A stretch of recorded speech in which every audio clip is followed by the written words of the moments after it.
नमस्कार, समृद्धीच पाककलामध्ये तुमच्या सगळ्यांचं मनापासून स्वागत. आज मी तुमच्यासाठी घेऊन आले आहे एकदम झणझणीत, स्वादिष्ट आणि महिनाभर टिकणारी लसणाची चटणी.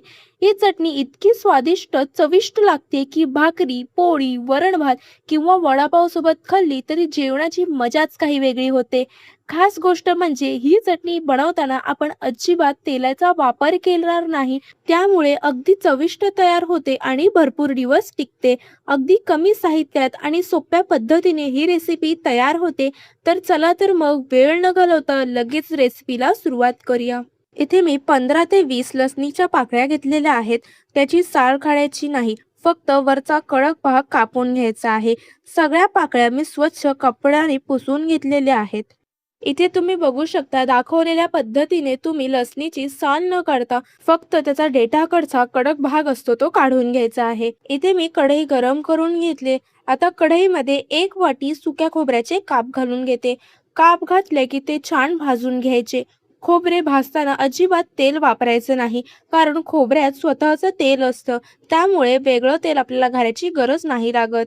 चटणी करताना त्यामध्ये तेलाचा वापर नाही केला की चटणीला तेलाचा वास येत नाही आणि ती भरपूर दिवस छान टिकते. गॅसची फ्लेम मीडियम ठेवून सतत परतत राहायचं, म्हणजे खोबरे एकसारखे भाजले जाईल.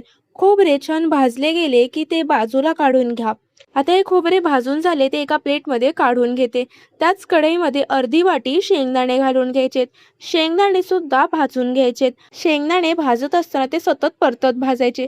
सतत परतत राहिल्यामुळे शेंगदाणे सगळीकडून समान भाजले जातात. तुम्ही माझ्या चॅनलवर नवीन असाल, चॅनलला सबस्क्राईब करायला विसरू नका आणि बेल आयकॉन देखील नक्की प्रेस करा, म्हणजे माझे नवनवीन रेसिपीचे नोटिफिकेशन तुम्हाला मिळतील.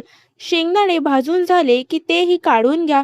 आता त्याच कढईमध्ये लसूण आणि 5 लाल मिरच्या घाला. हे दोन्ही थोडे भाजून घ्यायचे आहेत. लसूण भाजल्यामुळे त्याचा कच्चेपणा निघून जातो आणि चव अधिक छान लागते. मिरच्या भाजून घेतल्या की त्या कुरकुरीत होतात. थोडे परतल्यावर गॅस बंद करा. कढई गरम असल्यामुळे उरलेल्या उष्णतेत लसूण आणि मिरच्या भाजल्या जातात. फक्त मध्ये मध्ये परतत राहा, म्हणजे सगळीकडून समान भाजले जाते. आता इथे मी भाजलेली लसूण आणि मिरची पूर्णपणे थंड करून घेतलेली आहे.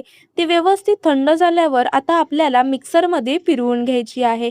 मिक्सरच्या भांड्यात सर्वप्रथम लसूण आणि मिरच्या घाला. लक्षात ठेवा, या स्टेजला अजिबात मीठ घालायचं नाही, कारण मीठ घातल्यावर लसणाला पाणी सुटतं आणि मिश्रण व्यवस्थित कोरडं राहत नाही. म्हणजेच लसणीला नंतर पाणी सुटतं.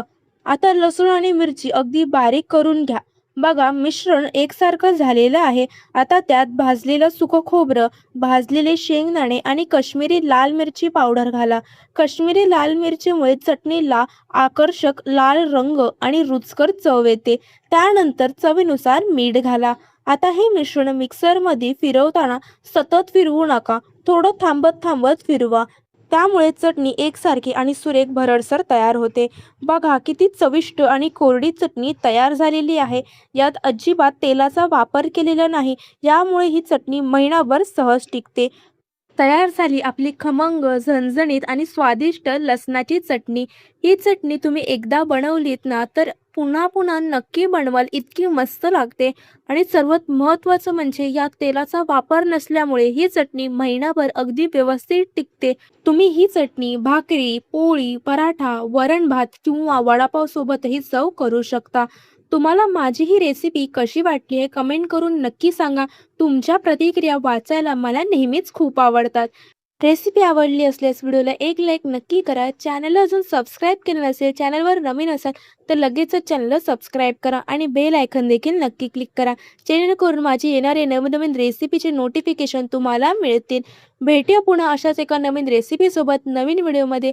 तोपर्यंत धन्यवाद.